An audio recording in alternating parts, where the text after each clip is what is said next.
어제의 기름 부음. 여호와께서 사무엘에게 이르시되 내가 이미 사울을 버려 이스라엘 왕이 되지 못하게 하였거늘 내가 그를 위하여 언제까지 슬퍼하겠느냐. 너는 기름을 뿔에 채워 가지고 가라. 내가 너를 베들레헴 사람 이새에게로 보내리니 이는 내가 그 아들 중에서 한 왕을 예선하였음이니라. 본문에 보면 사울, 사무엘, 다윗 세 사람이 나옵니다. 여기에 사울은 어제의 기름 부음을 대변하는 사람이고 사무엘은 오늘의 기름 부음을 대변하는 사람이고 다윗은 내일의 기름 부음을 대변하는 사람입니다. 실제로 하나님은 오늘날도 성경의 경우와 똑같은 일들을 행하고 계십니다.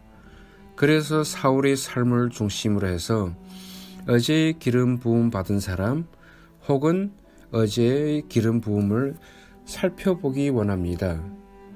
따라서 사울의 경우를 살펴보다 보면 자연히 부정적인 면들이 많이 다루어질 것입니다.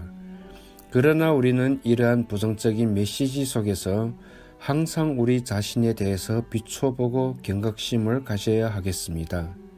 그렇게 하지 않으면 저와 여러분 어느 누구도 예외 없이 순식간에 사울과 같이 어제의 사람이 될 수가 있습니다. 이미 죽었으나 여전히 살아서 증거하는 사람.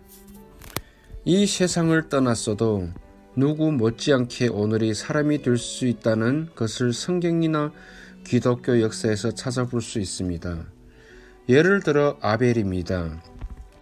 저가 죽었으나 그 믿음으로써 오히려 말하느니라. 성경에 나와 있는 믿음의 조상들, 하나님의 사람들을 보십시오. 어떤 사람은 죽은 지 몇백 년, 어떤 사람은 몇천 년이 되었지만 그들은 지금도 살아서 우리에게 말하고 있습니다.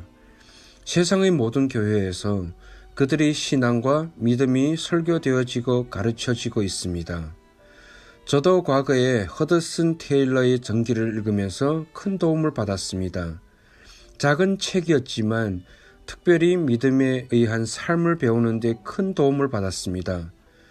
허드슨 테일러는 이 세상을 떠난 지 꽤 오래된 사람입니다.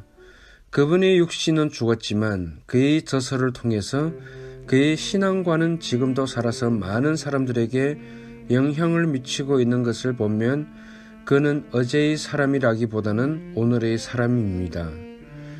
그는 지금 하나님 나라에서 쉬고 있지만 지금도 그의 상급을 거둬들이고 있다고 믿습니다. 어제의 사람과 내일의 사람의 차이는 사울은 왕관은 가지고 있으되 기름 부음이 떠났고 반면에 다윗은 기름 부음은 있으되 아직 왕관은 없습니다. 어제의 사람은 왕관, 즉 강단과 사역과 일은 있으나 하나님의 기름 부음, 하나님의 신임, 하나님의 특별한 임재가 이미 그친 사람입니다. 요약하면 한물간 사람입니다. 그런데 여러분이 기억할 것은 사람이 눈에 한물간 사람이 아닙니다. 사람이 눈에는 여전히 거창한 사역을 이룰 수 있고 여전히 놀라운 은사가 나타날 수 있습니다. 그러나 하나님 눈에는 끝난 사람입니다. 하나님의 은사와 부르심에는 후회하심이 없느니라. 여기서 후회하심이 없느니라는 돌이킴이 없느니라라는 말입니다. 한번 주시면 빼앗아 가지지 않는다. 취소할 수 없다는 말입니다. 그리고 여기 후회함이 없다는 말은 하나님께서 은사를 주신 후에 돌이킴이 없다. 한번 주신 것은 회수하지 않는다라는 말입니다. 그러므로 하나님의 은사와 부르심에는 후회하심이 없기 때문에 우리가 지금 죄 가운데 있다 하더라도 바로 거두시지 않는 특징이 있습니다. 하나님의 부르심과 은사는 돌이킴이 없습니다. 그러므로 날마다 주님의 얼굴을 구하고 주님과의 친밀한 교제 가운데 있기를 구하고 주님 안에서 온전히 복종된 삶을 살고 빛 가운데 사는 삶을 통해서 순간순간 우리에게 부어주시는 신선한 기름 부음을 구해야 합니다. 여호와께서 사무엘에게 이르시되 내가 이미 사울을 버려 이스라엘 왕이 되지 못하게 하였거늘 내가 그를 위하여 언제까지 슬퍼하겠느냐. 너는 기름을 뿔에 채워 가지고 가라. 내가 너를 베들레헴 사람 이새에게로 보내리니 이는 내가 그 아들 중에서 한 왕을 예선하였음이니라. 하나님께서는 사무엘에게 사울을 버렸다고 말씀하고 계십니다. 이 말씀의 의미는 하나님의 신임이 이미 그에게서 떠났다는 말입니다. 실제로 하나님의 임재는 사울에게서 이미 떠났습니다. 하나님의 신임으로부터 나오는 신선한 기름 부음, 즉 새로운 기름 부음이 그를 떠났습니다. 그럼에도 불구하고 사울은 그 후 18년 동안 여전히 왕으로 권세를 가지고 나라를 다스렸습니다. 뿐만 아니라 그는 하나님의 기름 부음이 떠난 후에도 적들을 물리치고 승리를 거두기도 했습니다. 하나님의 신임이 떠난 후에도 여전히 하나님이 주신 권세를 가지고 다스렸음을 보여줍니다. 하나님의 은사와 부르심에는 후회하심이 없느니라 즉시 거두지 않으시는 것입니다. 더 놀라운 일은 하나님의 임재는 사무엘상 15장에서 떠났고 16장 1절에는 하나님께서 사울을 버리셨다고 말씀하고 계십니다. 그런데 19장 23절 24절을 보면 은사가 여전히 나타납니다. 사울이 라마 나요스로 가니라. 하나님의 신이 그에게도 임하시니 그가 라마 나요스에 이르기까지 행하며 예언을 하였으며 그가 또 그 옷을 벗고 사무엘 앞에서 예언을 하며 종일 종야에 벌거벗은 몸으로 누웠더라. 그러므로 속담에 이르기를 사울도 선지자 중에 있느냐 하니라. 사무엘상 10장 11절에 보면 사무엘이 예언한 대로 사울이 선지자 그룹들을 만났을 때 그에게 성령이 강력하게 임해서 예언했습니다. 그때 사람들이 말하기를 기스의 아들 사울도 예언자 중에 한 사람이냐 이렇게 말할 만큼 사울에게 강력한 예언의 은사가 가끔 나타났습니다. 그런데 놀라운 사실은 15장에서 하나님께서는 이미 그를 떠나셨습니다. 그런데 19장에서 또 사울에게 여전히 강력한 성령의 은사가 가끔 나타나고 있습니다. 이와 같이 은사는 돌이킴이 없습니다. 하나님의 임재가 이미 그를 떠났어도 그는 여전히 예언자 중의 한 사람이라고 일컬어질 만큼 예언의 은사가 강하게 나타나고 있었습니다. 하나님께서 하나님의 임재를 거두셨음에도 은사는 여전히 강력하게 나타나고 있었던 겁니다. 이것이 우리에게 심각한 점입니다. 오늘날 많은 사람들이 이것 때문에 눈이 멀어 있습니다. 그리고 이 사실은 받아들이지 않으려고 합니다. 기름 부음이 떠나서 내가 어제의 사람이 되었는데도 여전히 사역이 되어지고 심지어는 은사도 나타날 수 있습니다. 그래서 내 스스로 그 심각성을 깨닫지 못하는 것입니다. 여전히 엄청난 영향력과 왕관을 가지고 있었던 사울 왕, 누가 그러한 사울을 보고 어제의 사람이라고 감히 말하겠습니까? 그러나 하나님의 음성을 들을 수 있는 사무엘은 알았습니다. 여기에서 우리는 무엇을 볼 수 있습니까? 기름 부음이 떠나도 여전히 놀라운 성공을 거둘 수 있고 여전히 은사들이 나타날 수 있고 여전히 엄청난 사역이 있을 수 있고 여전히 많은 사람들에게 영향을 끼칠 수 있고 여전히 하나님이 주신 권세를 가지고 놀라운 일을 행할 수 있다는 것입니다. 그런데 동시에 하나님의 신임에서 나오는 하나님의 임재는 거칠 수 있다는 것입니다. 하나님의 성령의 기름 부음은 거칠 수 있습니다.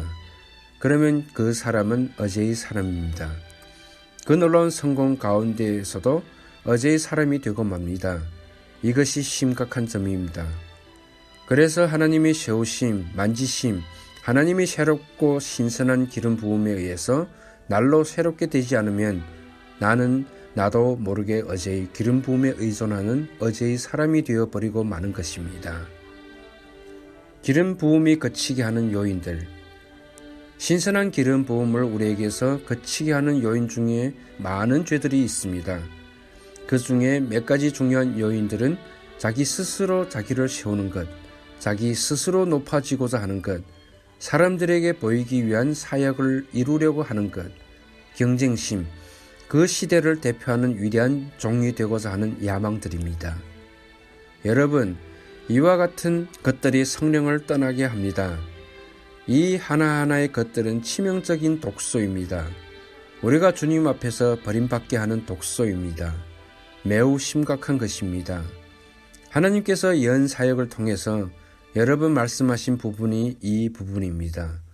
경쟁의식, 사람에게 잘 보이고자 하는 의식, 나는 다른 사람보다 더 능력이 있다. 다른 사람보다 내가 사역하는 것이 낫다. 내게는 저 사람보다 더 많은 능력이 주어졌다. 혹은 자기 스스로를 높이고자 하는 것이 우리 가운데 싹이 트면 그 즉시 우리 사역은 끝납니다. 아무리 엄청난 사역이 있다 할지라도 나는 어제의 기름 부음이 되고 말기 때문입니다. 우리 모두가 경각심을 갖기 원합니다. 왜 경각심을 가져야 하냐면 저와 여러분도 여기에서 제외된 사람이 없기 때문입니다. 저와 여러분도 다 어제의 사람이 될 수 있습니다. 그리고 여기에 특히 한 가지 심각한 것이 시기와 질투입니다. 사울이 어제의 사람이 되면서부터 그의 영혼 속에 자리 잡은 것이 시기와 질투입니다.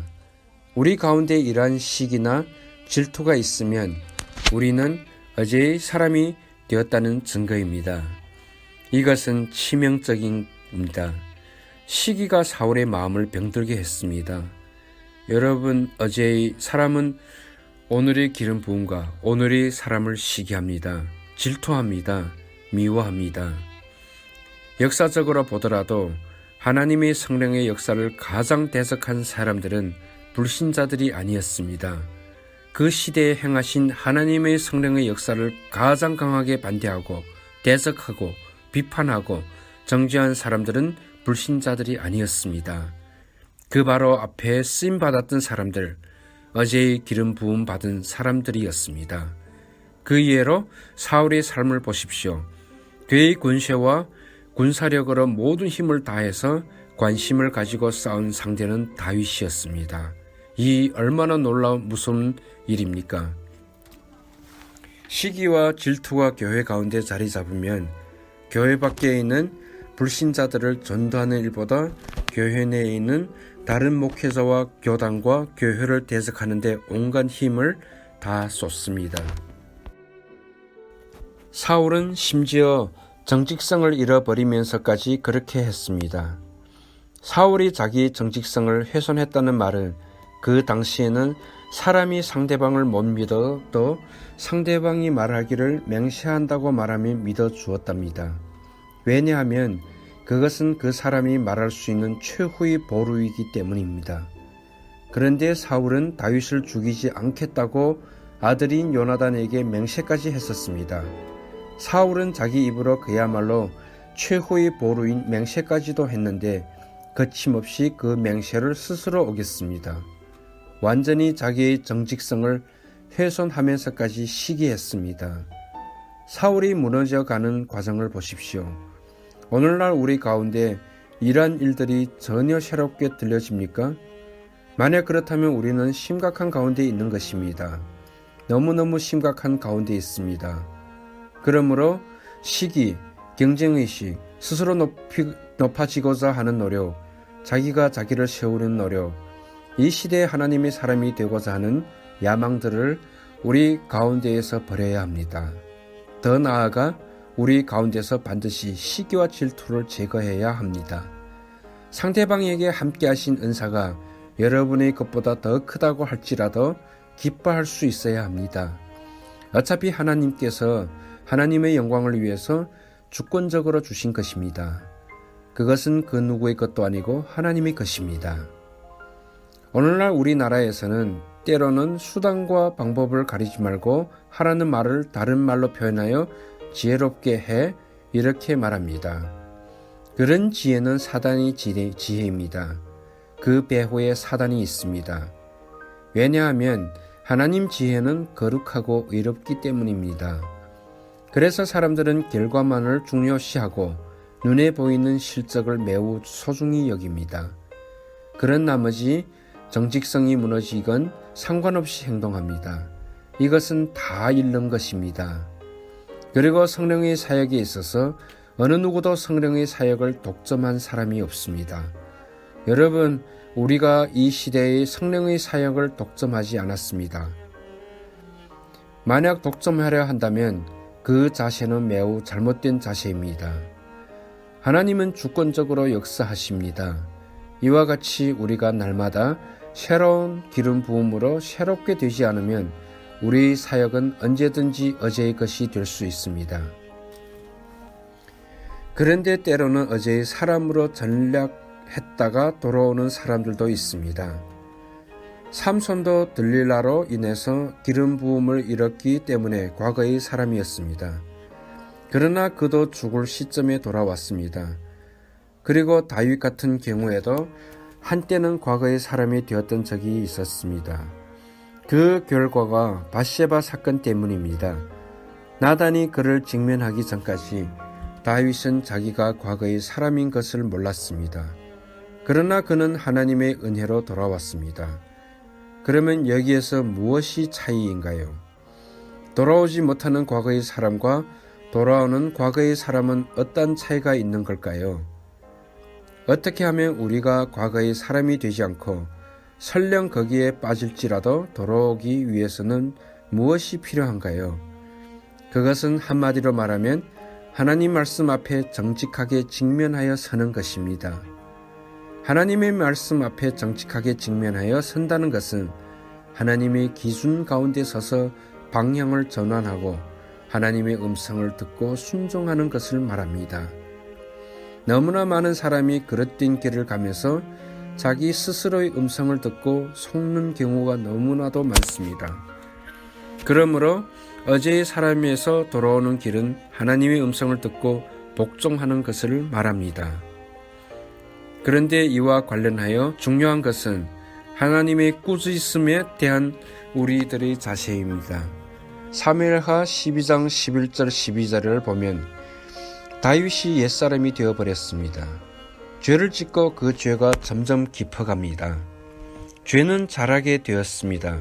죄의 속성이 그렇습니다. 근본적인 조치가 취해지지 않는 한 죄는 자라게 되어 있습니다. 하나님께서 그를 사랑하셔서 나단 선지자를 보내시어 그를 직면하게 하셨습니다. 그런데 그 직면한 내용이 듣기에 쉬운 내용이 아닙니다. 또 여호와께서 이처럼 이르시기를 내가 네 집에 재화를 일으키고 내가 네 처들을 가져 내 눈앞에서 다른 사람들에게 주리니 그 사람이 네 처들로 더불어 백주에 동침하리라. 사람들 앞에서 너는 은밀히 행하였으나 나는 이스라엘 무리 앞 백주의 이 일을 행하리라 하셨나이다. 듣기에 얼마나 어려운 내용입니까? 재화를 일으킨다는 말은 화를 내리시겠다는 말씀입니다. 하나님이 그의 선지자를 통해서 왕에게 한 말씀입니다. 옛사람이 되면 마음이 굳어지게 되어 있는데 지금 다윗은 왕입니다. 권세를 가지고 있습니다. 선지자 하나 죽이는 것은 어렵지 않습니다. 그런데 그 말을 듣는 다윗의 자세를 보십시오. 다윗이 나단에게 이르시되 내가 여호와께 죄를 범하였노라 하며 우리가 하나님 앞에서 꾸지람을 받는 것은 하나님이 아무 말씀도 하시지 않는 것보다 훨씬 낫습니다. 하나님, 저에게 침묵하시는 것보다 저는 하나님이 저를 꾸짖어 주시는 편이 훨씬 낫습니다. 하나님, 저는 하나님께서 말씀하시는 어떠한 꾸지람이라도 달게 받고 돌이키기를 원합니다. 하나님, 저를 도와주세요. 하나님, 저를 떠나지 말아 주세요. 이처럼 다윗은 얼마나 기름 부음을 소중하게 여겼는지 모릅니다. 그는 늘 성령을 내게서 거두지 말아 주세요 라고 하였습니다. 오늘날 너무나 많은 성도들이 자신이 듣기 원하는 말만 듣기 원합니다. 어쩌다 듣기 싫은 자그마한 소리에도 금방 시험에 빠져 이렇게 말합니다. 그따위 예언이 어디 있어? 기도 사역자에게 반발합니다. 여러분, 하나님 앞에서는 하나님이 나에게 어떻게 말씀하시든지 전혀 말씀 안 하시는 것보다 낫습니다. 마치는 말. 오늘날에도 정확하게 어제의 기름 부음과 오늘의 기름 부음과 내일의 기름 부음이 현존하고 있습니다. 어제의 기름 부음에서 돌이키지 않으면 지금 우리 눈으로 보기에는 엄청난 사역들이 행해진다 하더라도 오래지 않아 순식간에 무너져 내릴 것입니다. 때가 되면 뿌리까지 뽑혀 쓰러진 나무처럼 될 것입니다. 처음에는 살아있는 것 같고 매우 규모가 크고 사역이 왕성하고 활동력 있게 보일지는 모르지만 언젠가는 죽을 것입니다. 시간이 말해줄 것입니다. 저와 여러분, 어느 누구도 여기에 면역되어 있지 않습니다. 우리가 오늘 서 있다고 해서 내일도 서 있다는 보장이 없습니다. 우리는 경각심을 가져야 합니다. 주님과의 친밀한 교제와 그분의 인도하심을 따르는 온전한 복종, 빛 가운데 거하는 삶, 그리고 날마다 그분의 얼굴을 구하여 그분을 찾는 삶으로 새롭게 되어야 합니다. 날마다 주님의 십자가 밑으로 들어가는 삶을 통해 날마다 새롭게 되어야 합니다. 만일 그렇게 되어지지 않으면 우리는 그 순간부터 어제의 사람이 되고 맙니다. 반면에 여러분 가운데는 내일의 사람들도 많이 있을 수 있습니다. 그래서 오늘 현재 강단이 없을 수 있습니다. 사람들이 아직 여러분을 알아주지 않습니다. 하나님께서 여러분들에게 주신 그 기름 부음으로 수많은 사람들을 세우고 변화시킬 텐데 그것을 사용할 수 있는 기회가 아직 주어지지 않았습니다. 그러나 여러분에겐 하나님의 기름 부음이 있습니다. 하나님의 임재와 하나님의 뒷받침이 있습니다. 하나님의 후원이 있습니다. 그렇다면 지금 여러분에게는 기다림이 필요합니다. 그리고 그 과정을 통해서 빚어짐이 필요합니다. 하나님의 모든 기름 부음은 빚어져야 하기 때문입니다. 우리 모두가 오늘과 내일의 사람으로 세워지기를 바랍니다.